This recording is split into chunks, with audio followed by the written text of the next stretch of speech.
পেশা ভিক্ষাবৃত্তি। মুম্বাইয়ের রাস্তায় ৪০ বছরেরও বেশি সময় ধরে ভিক্ষা করেছেন জৈন। এই ভিক্ষা করে বর্তমানে শহরের অন্যতম ধনী ব্যক্তি তিনি। তার সম্পত্তির পরিমাণ প্রায় ৭,৫০,০০,০০০ রুপি।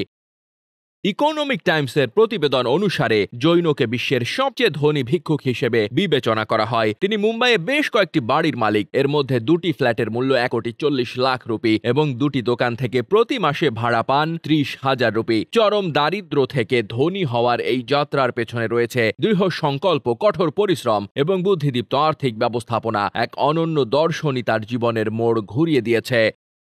জৈন সাধারণ কোনো ভিক্ষুক নন। তার গল্প আমাদের প্রচলিত ধারণাকে চ্যালেঞ্জ করে। ভিক্ষাবৃত্তি শুধুই দারিদ্র্যের চিহ্ন নয়, বরং অপ্রচলিত পেশায়ও সাফল্য অর্জন সম্ভব সেটি তিনি দেখিয়েছেন। জৈনের জীবন দারিদ্র্যে শুরু হয়। তার শিক্ষার সুযোগ ছিল অত্যন্ত সীমিত। তবে কঠোর পরিশ্রম এবং সুযোগ কাজে লাগিয়ে ভিক্ষাবৃত্তিকে উপার্জনের মাধ্যম হিসেবে গ্রহণ করেন তিনি। আর এই পেশায় সফলতা অনেক বেতনভুক্ত ব্যক্তিকেও ছাড়িয়ে গেছে। জৈন ৪০ বছরেরও বেশি সময় ধরে ভিক্ষাবৃত্তিকে তার আয়ের প্রধান উৎস হিসেবে ব্যবহার করেছেন। তিনি মাসে ৬০,০০০ থেকে ৭৫,০০০ রুপি আয় করেন। প্রতিদিন তার আয় ২,০০০ থেকে ২,৫০০ রুপি পর্যন্ত।